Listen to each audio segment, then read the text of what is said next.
Hi there, it's Kevin with RogueDeckBuilder.com here with a bonus video for this week's Market Monday, Market Tuesday, Rogue Market, whatever you want to call this. This topic is going to be talking about Cardsphere. It has been a while since I've talked about Cardsphere. I am going to have the Cardsphere dudes on again, and we're going to talk about the actual numbers. I'm speculating about a lot of what's going on right now in the Cardsphere market, Cardsphere community, and we're going to look at that in this video. And I'm going to try to convince everyone, if you're not using Cardsphere, why you should be actually pumping money into Cardsphere, even if you're not looking to be sending money or sending cards off to Cardsphere. So didn't have a lot of preparation for this video, but just wanted to put out a little bit of statistics. Should have used last month's statistics because I was getting a lot better cards back then. I kind of have a different strategy for Cardsphere. I use what's called a Scattershot strategy, where I have a bazillion wants. So basically I own a store, I have an outlet for selling cards, and so I put up just a metric ton of cards that I am willing to buy at a certain price. Most of these are fairly competitive to other buy list prices. Some of them are under buy list prices. Some of them, especially Planeswalkers, you can see most of these I have at 67%. For a Planeswalker, because that seems to be the best market here at Gone Rogue Games. We sell a lot of Planeswalkers. We have a lot of people, the casual players that just come off the street, and they typically purchase a lot of Planeswalkers. So I like to keep my Planeswalkers stocked. So look, we're still just through the C's. I can speed things up. Just a ton of cards that I have put that I will accept as one. So my strategy has been to go over, find literally anything that's played in Modern, Commander, Standard, and I at least will give a low ball offer if people want me to send the card. And that has worked out very, very well, above and beyond my expectations of receiving cards. The trick right now, the problem with Cardsphere right now, is it definitely is a buyer's market to the extreme. I think it's been more of a buyer's market now than even when I joined. There had been some points in time when there were some good opportunities to send cards, but I think that we might be going through a little bit of a currency crisis, as far as or not a currency crisis, a currency shortage here on Cardsphere, that there's just not enough going around on average per user to have the better trades, where you can find some. What I'm starting to say is there's a lot of competition when those good trades do come up, that they're fulfilled just because of desperation of people trying to get their Cardsphere account back up to a respectable level where they'll get cards. We also have a lot of the power sellers and power traders that have entered Cardsphere, found it very profitable, and of course that's going to lower the cost of cards quite substantially, to where it's going to be very similar to buy lists.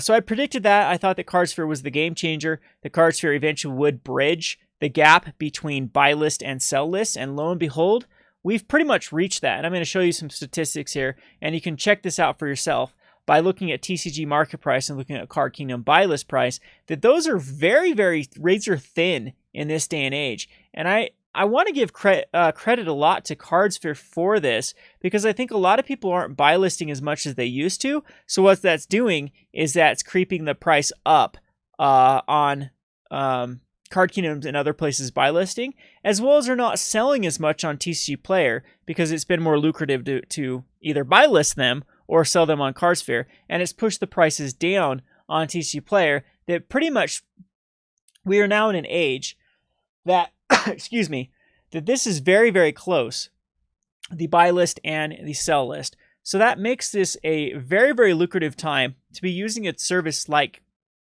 Cardsphere. So then when you can find people that are paying premium for cards, you can make out like a bandit because you got them at lower than buy list prices for many of these cards, that places like the professional sellers like Card Kingdom are actually paying for them. There's actually some opportunity for what we call arbitrage, being able to buy on Cardsphere and then sell directly to Card Kingdom. Now, I've thought about running this strategy because there were plenty of them. I was getting Cyclonic Rifts for very cheap at one point, and I can't send off Cyclonic Rifts for a decent price on Cardsphere, but then instead buy listing in the Card Kingdom, putting the funds back into Cardsphere, buying specs that are currently going for nothing on Cardsphere, and then waiting for a buy list price to increase on Card Kingdom, rinse and repeat I just don't have the patience and the time at the moment to really get down to a rhythm for doing that. But I do know that is absolutely something that could be achieved. So again, the whole point of this video is to think, if you haven't utilized Cardsphere, and a little bit of disclaimer, I am not in any way, shape, or form sponsored by Cardsphere. We are very friendly. They actually did pony up the price support for our Roguemaster Brewer, so big shout out to a big thank you for them for that. But I wouldn't consider that a sponsorship or anything that would muddle my critique or review of Cardsphere. As you can see, it is working. You can look at my ledger here. I have received and traded a ton of cards, and I've been very happy with the cards that I've received, and less so with being able to send cards. But usually these pendulum swings in one way. I'm thinking that come December, January, we might have a seller's market again on Cardsphere, and then I'll unload a lot of cards there. Currently, right now, I haven't been sending off many, if any, cards on Cardsphere, just because when I come to the send, it's very, very tough to find a send that makes sense. For example, Card Kingdom is paying $3.50 for Squee Goblin Nabob, so why would I send off on Cardsphere at 90% when I could just go Card Kingdom it for $3.50? Same thing with Arid Maces. I believe they're paying $28.50 cash on Card Kingdom, and so cash speaks a lot louder than trade for trade on Cardsphere, and you kind of get the picture. Comparing the two when I'm looking for the best outlets. Plus, I'm a store. Like, Card Kingdom's buy list was never something that really was lucrative to me in the first place. Like, especially like when I could sell on TCG Player for a better price. So, but we are starting to see that gap being closed. Except that I would make the argument that because of desperation trades on Cardsphere is by far the superior place to get cards. Now, you don't have to take my Scattershot approach. Scattershot approach is very, very slow and grindy because you don't get the cards that you might want. Like right now, I have no use for Loxodon and Smiter. This is a long-term spec.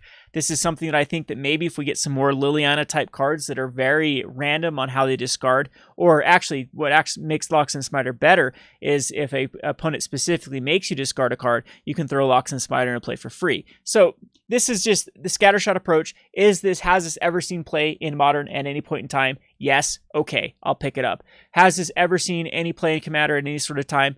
Is it low right now? Okay, yes, I'll pick it up. That's my approach. But if you want specific cards, I was able to fulfill a bunch of cards that I think are undervalued right now that I couldn't find on TCG Player at the time. And one of those was these Phyrexian Devourers. At the time when I was looking to add some more Phyrexian Devourers to my speculation for reserve list cards, I couldn't find any for under $7 on TCG Player. So I put it up to 90% on the Cardsphere value, and I got plenty of Phyrexian Devourers sent to me with a short period of time, pretty much taking out my balance. And I probably could have got more of them if I, even increased it to what I would be paying, a little bit under what I would be playing on TCG Player. So that is kind of the how you should be using Cardsphere. If you have time to wait, even for a Commander deck or a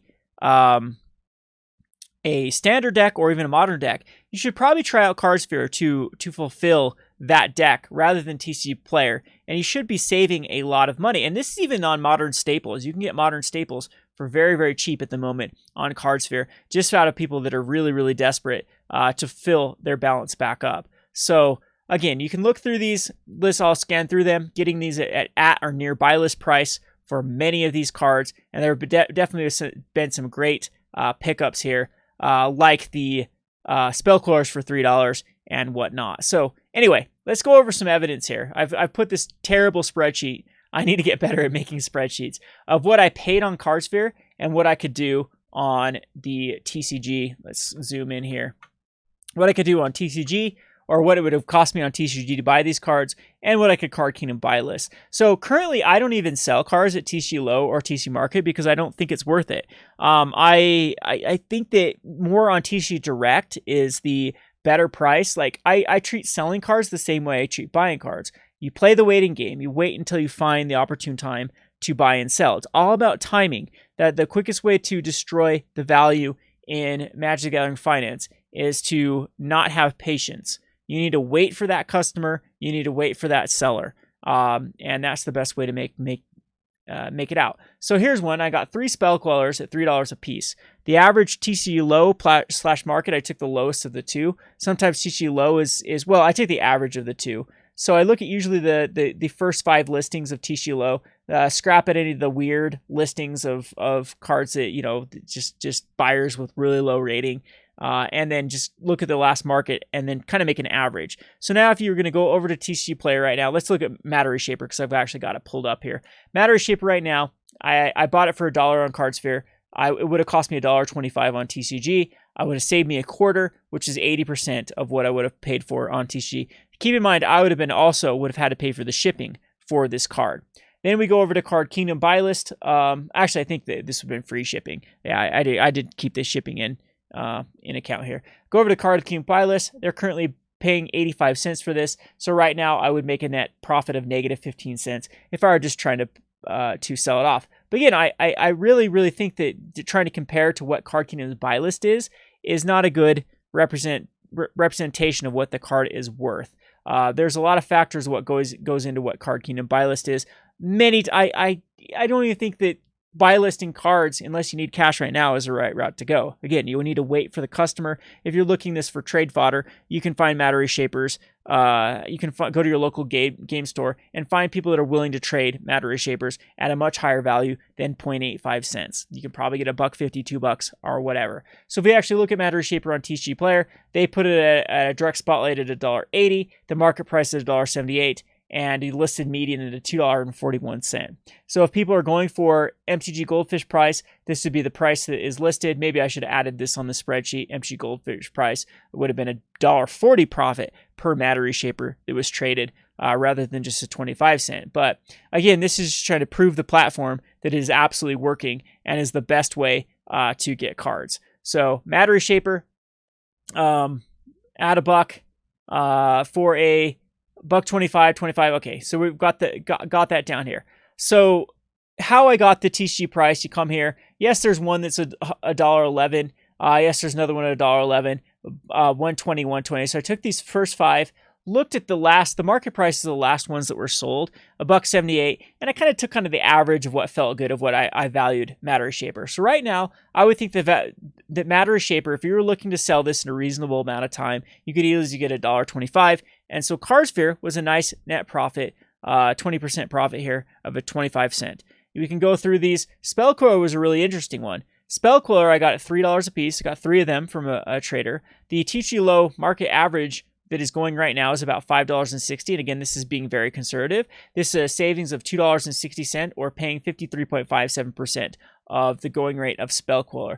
Card Kingdom, the interesting thing gets that Card Kingdom is paying $5 right now with a profit of $2 per Spellquiller. So if you're very savvy with your trades, and that's what a lot of these people are doing, that's why I'm not sending off a goddamn thing on Cardsphere right now, is because most of these people that are showing up right now on my list are power traders. These are people that are trying to get these, and they are going to sell them to buy list immediately. Are they? I don't think they're parasitical on the Cardsphere platform because that's open to interpretation.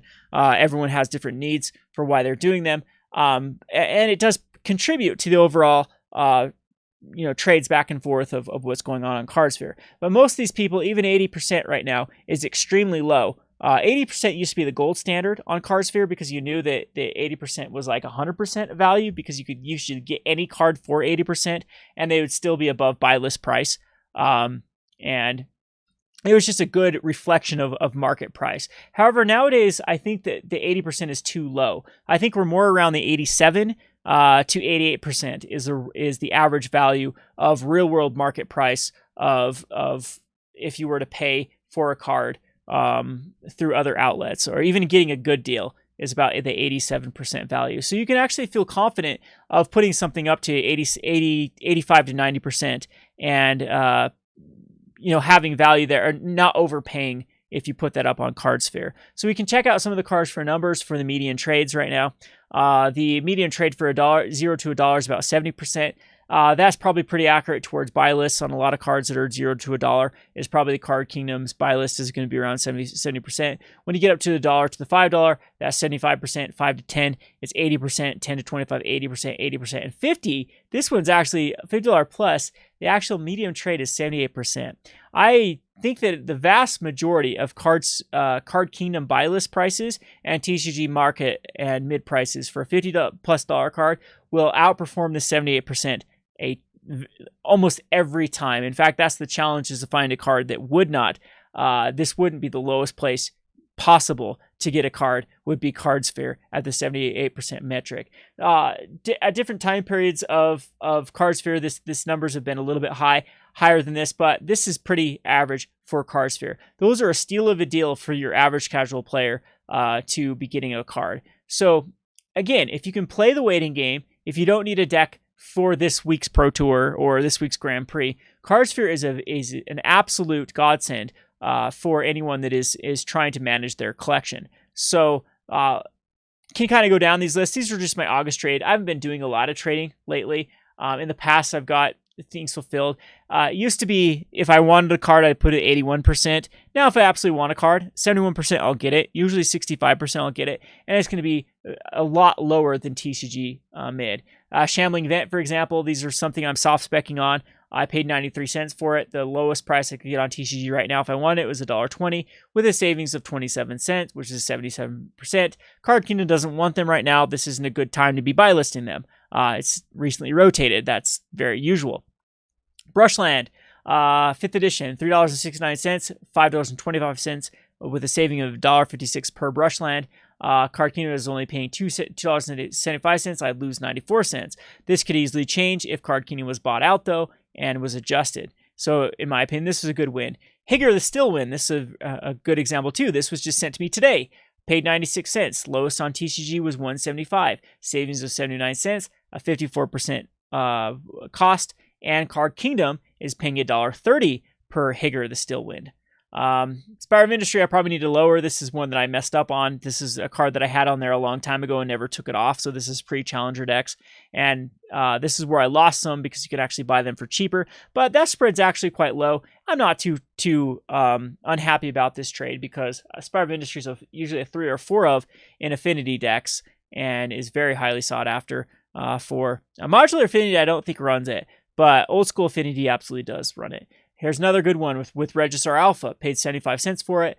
I could only buy it for 90 cents. Look at this spread, though, that it's going for TCG Player for 90 cents. After fees, these sellers would have been better off just buy listing it to Card Kingdom. That is craziness right here. That is why I think that the platforms, especially Cardsphere, are putting a bridge in this gap between buyers and sellers. Now, Card Kingdom is willing to buy things at a premium because they sell things at a massive premium. They have the eyes of the filthy casuals that are too lazy to look up card prices, so they'll just trust Card Kingdom. That's why I'm very critical about Solarian Community College when he whines about speculators and MTG finance people ruining the game of Magic and driving up prices, because the people that sponsor him are the absolute worst offenders of this. They know that the plebs that watch them could care less about prices of cards, or actually no, they're just not going to be smart enough to actually research. They're going to trust Card Kingdom, and Card Kingdom is literally exploiting that trust by selling cards at a very, very high premium because people want to support Magic Man Sam and Solarian Community College and all the other people that are sponsored. So it's kind of funny. It just grinds my gears. It irks me that when people praise Solarian Community College for attacking those dirty MTG financiers for their exploitative behaviors, when Card Kingdom is the absolute worst. All right, so going to Jace the Guild Pact, good thing again, $1.25, $1.85, nice little spread. Buy list, Card Kingdom doesn't want it. Rashmi, I think Rashmi is a huge sleeper. It is played in a lot of Simic decks in EDH. It's hard to outclass it in EDH. Just a nice little value card. If I wanted to spec in on this right now on TCG, it would cost me a 33% premium to do so there. And the reason why I'm really comparing these two is I speculated quite heavily on TCG Player for years and years and years. I think TCG Player is actually hurting that they don't have my business anymore because I'd rather put money in Card Cardsphere. Yes, if I need cards right before a price spike, I will buy off TCG Player. I will, but I'm pretty sure you could do this on Card Kingdom too. If you're actually smart, if you can get this on a little bit earlier and throw 100 copies on Cardsphere and put it at 91%, which is still going to be lower than usually TCG Player, you'll get those cards sent to you in no time, especially if you join their Discord and then shill it out. I remember during the Pauper craze, a lot of my Pauper cards were fulfilled because I was saying, I went to TCG Player and I said, hey, okay, Cardsphere community, I'm going to buy these on TCG Player right now unless someone fulfills this. And lo and behold, my Pauper cards will fulfilled. I can show you kind of that Pauper craze when I was doing that. So that would have been what, like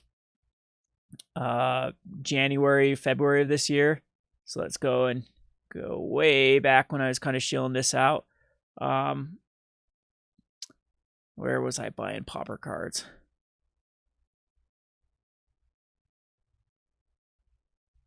Oh, I'm still in July. Geez. So you can definitely tell my strategy here is that 10-cent mark with a lot of these cards. It's because I have an outlet for them. It's very easy for me to sell Dark Rituals. This wouldn't be for the average user to kind of get in on these low. I can also wait. I have time to wait and wait for things to accrue.